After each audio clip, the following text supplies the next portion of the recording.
최근 코로나19로 분노와 우울 등의 감정이 사회 전반에 확산되는 가운데 심리 방역은 어떻게 이루어지는지 취재했습니다.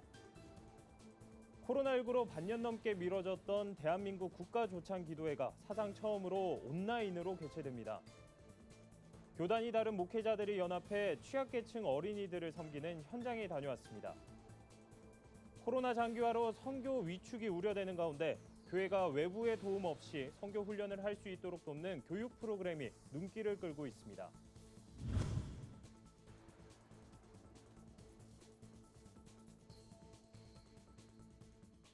여러분 안녕하십니까? 구티비 뉴스입니다.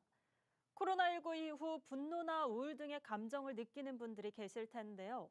이로 인해 폭행 사건이 발생하거나 극단적인 선택을 하는 사례도 보고되고 있습니다. 전문가들은 일상에서도 심리 방역이 필요하다고 조언했습니다. 조유현 기자입니다. 최근 서울 지하철에서 50대 남성이 마스크 착용을 요구한 승객을 폭행한 영상입니다. 한 영무원은 마스크 착용을 요구하다 승객에게 폭행을 당했습니다. 이처럼 최근 들어 사소한 시비에도 분노를 표출하는 사례가 잇따르고 있습니다. 코로나19 사태가 길어지면서 미래에 대한 불확실성과 감염 공포 등으로 심리적 불안이 커졌기 때문입니다. 실제로 서울대 보건대학원에서 만 18세 이상 전국의 성인 남녀 2,000명을 대상으로 조사한 결과 한 달 사이에 분노와 공포 심리가 2배 이상 높아졌습니다. 재확산되고 하면서 경제적인 부분이나 일상생활에도 많은 좀 제약을 받아서 지치고 좀 많이 힘들고 답답한 부분이 좀 있는 것 같습니다. 아예 밖으로 나가는 게 무서워서 집에만 틀어박혀 있는데 그러니까 자기가 할 수 있는 일이 없어지는 것 같아서 애들이 되게 많이 화도 내고 짜증을 많이 내는 것 같더라고요. 심리 문제가 사회 문제로까지 대두되면서 정부 차원에서도 심리 방역을 위한 대책 마련에 나섰습니다. 정부는 이를 위해 심리상담 비상 직통 전화를 운영하는 한편 증상이 심한 고위험군을 민간 전문가와 연계해 지원하고 있습니다.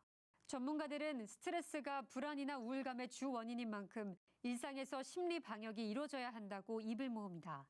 불안과 우울, 또 공포와 긴장을 있는 그대로 인정을 하고 그다음에 이제 해법을 찾아 나가는 겁니다. 우리가 먼저 회복해야 될 것은 우리의 일상입니다. 잠자는 시간이라도 일정하게 한다든지 또 식사하는 시간이라도 일정하게 원래대로 이제 챙겨서 먹으려고 노력한다든가.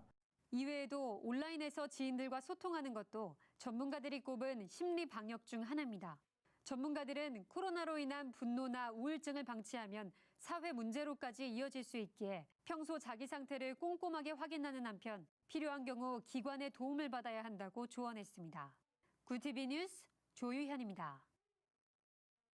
지난 50년 넘게 해마다 나라와 민족, 국가 지도자들을 위해 기도하는 대한민국 국가조찬기도회가 코로나19로 사상 처음으로 온라인에서 개최됩니다.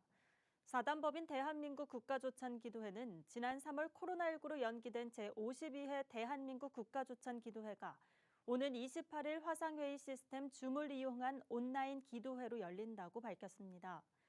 회개와 일치 그리고 회복이라는 주제로 진행되는 이번 기도회는 오는 23일 세이덴 교회에서 사전 녹화하고 28일 구티비 등 기독교 방송사와 유튜브를 통해 방영될 예정입니다.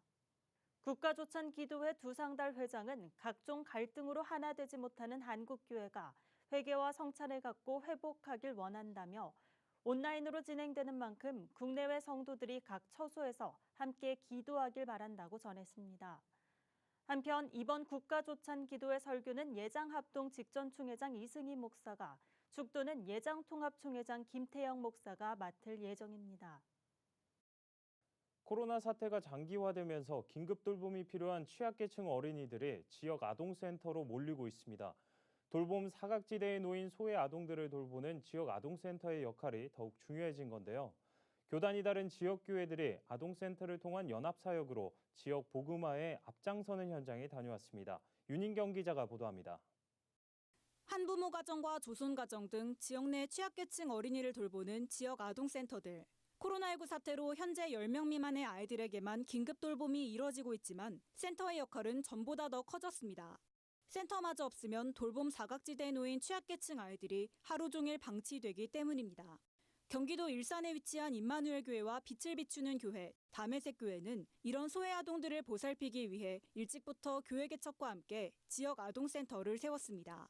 맞벌이 부부와 저소득층 가정이 많은 지역에서 아이들에게 방과 후 교육을 무료로 제공하고 하나님의 사랑을 전하기 위해서입니다.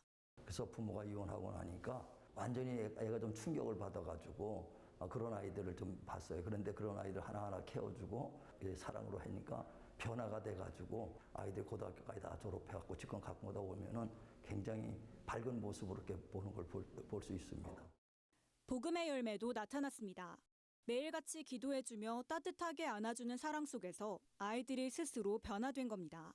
목회자들은 아이의 모습을 보고 부모까지 교회에 나오고 있다며 지역 아동센터를 통해 지역사회가 복음화되고 있다고 말했습니다. 저희 교회 같은 경우는 90% 이상이 다 이 아동센터를 통해서 아이들이 오고 아이들을 통해서 부모님들이 다 이렇게 오게 됐습니다. 제가 생각하는 것보다 100%, 200% 교회 복음 전도의 효과가 아주 높습니다. 지역 아동센터를 통한 사역은 10년 넘게 이어진 목회자들의 연합으로 더욱 든든히 세워졌습니다. 서로 교단은 다르지만 정기적으로 모임을 갖고 기도로 연합하며 다음 세대 전도에 힘을 쏟고 있는 겁니다. 우리는 뭐 한 달에 한 번이나 모여서 기도회도 하고 또 서로 아동센터를 위해서 공유하고 정보를 공유하고 또 첫째로 기도도 해주고 그다음에 끌어주고 당겨줄 수 있는 힘들이 너무 많았고 그다음에 외롭지 않고 소외된 아이들을 사랑으로 돌보며 지역사회를 섬기는 교회들의 연합이 힘든 시기 속 따뜻한 위로를 전해주고 있습니다. 구티비 뉴스 윤인경입니다. 코로나로 외출과 대면이 어려워지면서 단기 선교는 물론 현장 강의를 중심으로 이뤄졌던 선교 훈련조차 쉽지 않은 상황입니다. 이런 가운데 교회가 외부의 도움 없이 자체적으로 선교 훈련을 할 수 있게 하는 교육 프로그램이 있어 눈길을 끄는데요. 자세한 내용 김민주 기자가 취재했습니다. 경기도 부천에 있는 혜린교회는 최근 카이로스 코스란 선교 훈련 프로그램을 시작했습니다. 4달 있을 온라인 해외 선교를 준비하고 성도들이 선교적 사명을 가질 수 있도록 돕기 위해서입니다. 카이로스 코스는 초교파 선교 운동단체인 카이로스가 운영하는 선교 교육 프로그램으로 106개 국가에서 30여 개 언어로 진행되고 있습니다. 오프라인에서 이뤄지던 교육은 코로나 사태 이후 온라인에서도 진행되고 있습니다. 9주 동안 매주 150분씩 선교에 대한 성경, 역사, 전략, 문화적 관점을 제공하고 선교적 삶을 실천하도록 돕습니다. 카이로스 코스의 가장 큰 특징은 목회자나 교회 리더들이 1년의 교육 훈련 과정을 수료하면 외부의 도움 없이도 성도들을 대상으로 한 선교 훈련을 지속적으로 이어갈 수 있다는 점입니다. 평신도 리더가 카이로스 코스를 수료하고 나면 퍼실리테이터 훈련을 통해서 강사로서 섬길 수 있게 되고 3번 또는 4번의 훈련 경험을 쌓게 되면 카이로스 코스를 각 교회에서 개설할 수 있는 자격이 주어집니다. 현재 카이로스 코스에는 8개 주요 교단과 21개 선교단체, 50개 이상의 지역교회가 함께하고 있고 목회자와 선교사를 비롯해 평신도들도 훈련에 참여하고 있습니다. 훈련을 듣는 평신도들은 선교에 대한 마음을 품고 삶에서 선교를 실천하는 데 큰 도전을 받고 있다고 말했습니다. 이러한 상황에서도 기도를 하게 하시고 하나님을 알아가게 하시고 또 선교를 진행하고 계시잖아요. 늘 일하시는 하나님을 좀 깨달아 가고 있는 것 같아요. 그래서 하나님과 동행하면서 복음을 전하는 자로서 매일매일 살아가고 싶다는 생각이 듭니다. 한국 카이로스 류재중 대표는 교회와 선교 공동체가 자생적인 선교 훈련을 하면서 선교지와 일터 등 각 처소에서 복음을 증거하도록 하는 게 카이로스의 목적이라며 침체된 선교 활동이 교회를 통해 다시금 살아나길 기대한다고 말했습니다. 구티비 뉴스 김민주입니다. 오늘의 이슈 포커스입니다. 대법원 양형위원회가 죄질이 나쁘거나 상습적인 아동 청소년 성착취물 제작 범죄에 엄격한 형량 기준을 마련했습니다. 양형위는 청소년 성보호법상 아동 청소년 성착취물 범죄에 대해 총 8개의 특별가중인자, 5개의 특별감경인자를 제시했습니다. 특별가중인자를 적용받는 아동 청소년 성착취물 제작 상습범에 대한 권고 형량은 최소 징역 10년 6개월에서 최대 29년 3개월입니다. 그동안 선고 형량이 국민 법감정에 비해 낮아 솜방망이 판결이라는 지적이 끊이지 않았지만 조주빈 등의 성착취물 제작 유포 행각이 드러나 파문이 일자 디지털 성범죄 처벌 기준을 마련해야 한다는 목소리가 커졌습니다. 정부가 코로나19 대처를 위해 1차로 전 국민의 60%가 접종할 수 있는 3천만 명 분량의 해외 백신 확보에 나서기로 했습니다. 또 향후 수급 상황과 국내 백신 개발 상황 등을 고려해 추가 분량을 확보하는 등 전 국민 접종을 목표로 백신 확보를 단기적으로 추진할 예정입니다.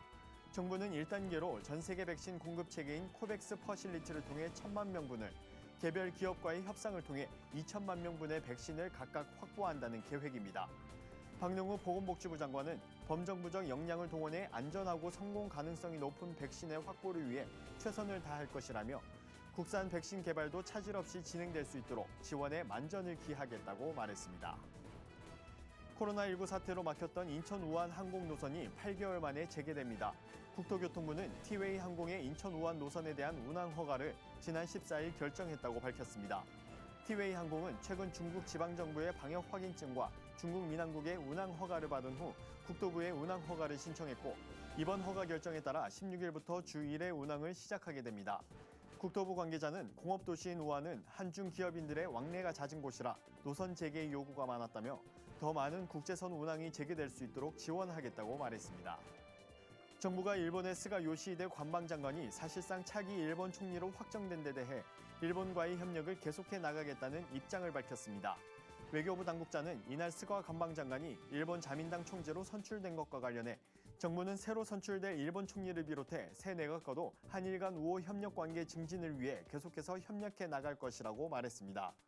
14일 자민당 총재로 당선된 스가 장관은 16일 임시국회에서 정식으로 총리로 선출돼 아베 신조 총리의 뒤를 잇게 됩니다. 맞벌이 직장인 2명 중 1명은 코로나19 장기화에 따른 자녀 돌봄 공백으로 퇴사를 고려하고 있다는 설문조사 결과가 나왔습니다. 더불어민주당 장철민 의원실이 지난달 27일부터 이달 7일까지 한 설문조사 결과에 따르면 맞벌이 직장인 283명 가운데 143명은 돌봄 공백에 따른 고충을 호소했습니다. 현 상황에서 직장 생활과 보육 문제를 동시에 해결할 수 없어 부부 중 1명은 퇴사나 휴업을 심각하게 고민한다는 의미로 해석됩니다.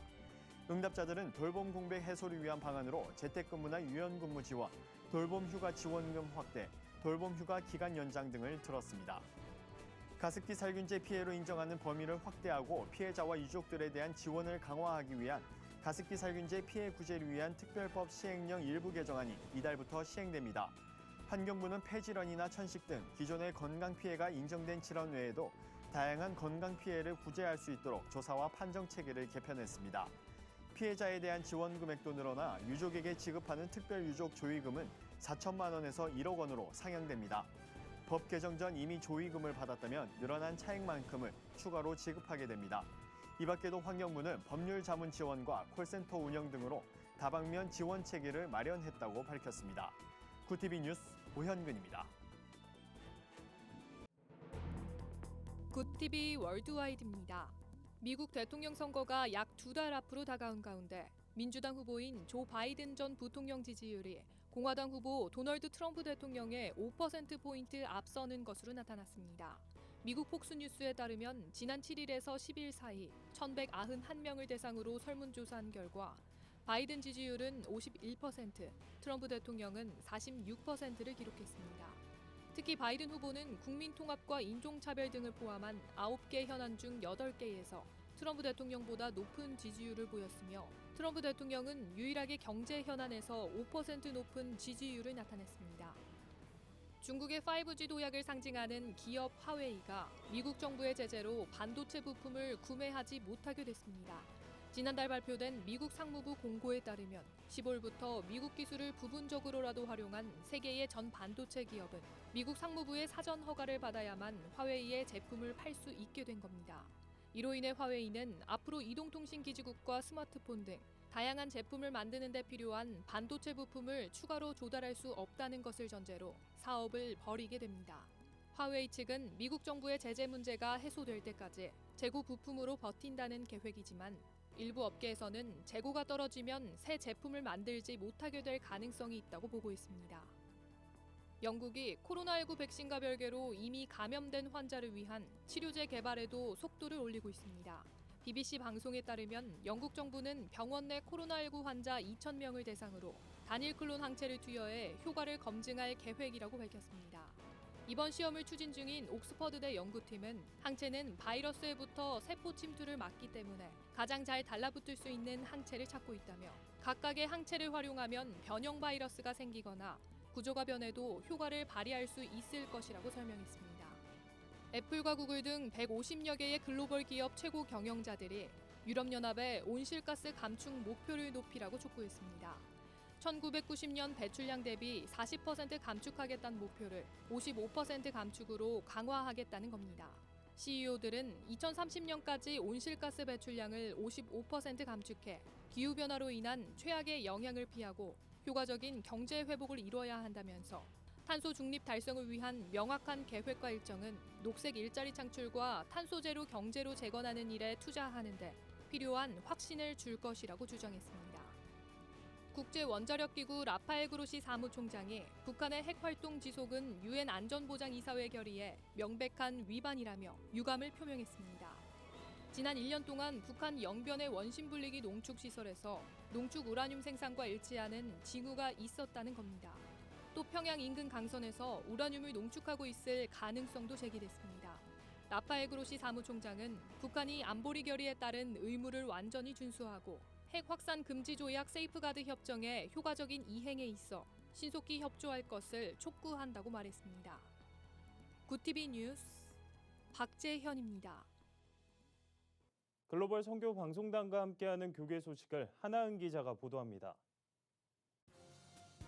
다자성애를 뜻하는 폴리아모리를 옹호하고 관련 행사를 개최한 학생을 SNS 채팅방에 명시했다가 명예훼손 혐의로 기소된 한동대 교수가 2심에서도 무죄 판결을 받았습니다.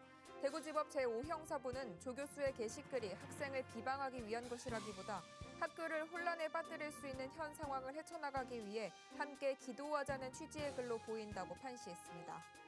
기독교 한국 심내회가 오는 21일 열릴 예정이던 제110차 정기총회를 내달 12일로 연기했습니다. 현재 기침총회 규약에는 전염병이나 천재지변 등으로 정기총회를 열지 못할 경우 이를 대체할 방법이 없기 때문입니다. 기침총회 관계자는 온라인으로 총회를 할 경우 법적 분쟁이 일어날 가능성이 제기돼 일정을 연기해 열리는 정기총회에서 관련 부분을 논의할 예정이라고 밝혔습니다. 미랄복지재단이 제6회 스토리텔링 공모전 일상 속의 장애인 시상식을 개최했습니다. 스토리텔링 공모전 일상 속의 장애인은 장애인과 관련된 일상 속 이야기들을 통해 장애인식 개선을 도모하기 위해 개최된 행사입니다. 정영석 미랄복지재단 상임대표는 장애인의 삶을 보여주는 우수한 작품들이 세상에 알려지게 됐다며 앞으로도 따뜻한 관심을 부탁드린다고 전했습니다. 기독교 환경운동연대와 한국교회 환경연구소가 24일 한국교회 환경교육 2차 세미나를 온라인으로 개최합니다. 주제는 기후위기와 생물 다양성 상실에 직면한 신학의 심화론입니다. 한국교회 환경연구소 신익상 소장은 생물 다양성과 인간의 하나님 형상, 생물 다양성과 교육 신앙 등을 주제로 토론을 이끕니다. 세미나 영상 링크 주소는 방송 시작 30분 전 기완연 홈페이지와 SNS를 통해 공개될 예정입니다. 구티비 뉴스 하나은입니다. 코로나19가 장기화하면서 우울감과 무기력감을 호소하는 분들이 많습니다. 사회적 거리두기와 같은 물리적인 방역뿐만 아니라 마음의 방역 또한 시급하다는 목소리가 나오는데요. 다친 마음을 위로하고 건강하게 해주는 일, 교회가 앞장서야 하지 않을까 싶습니다. 네, 이상으로 뉴스를 마칩니다. 오늘도 함께해 주신 여러분 고맙습니다.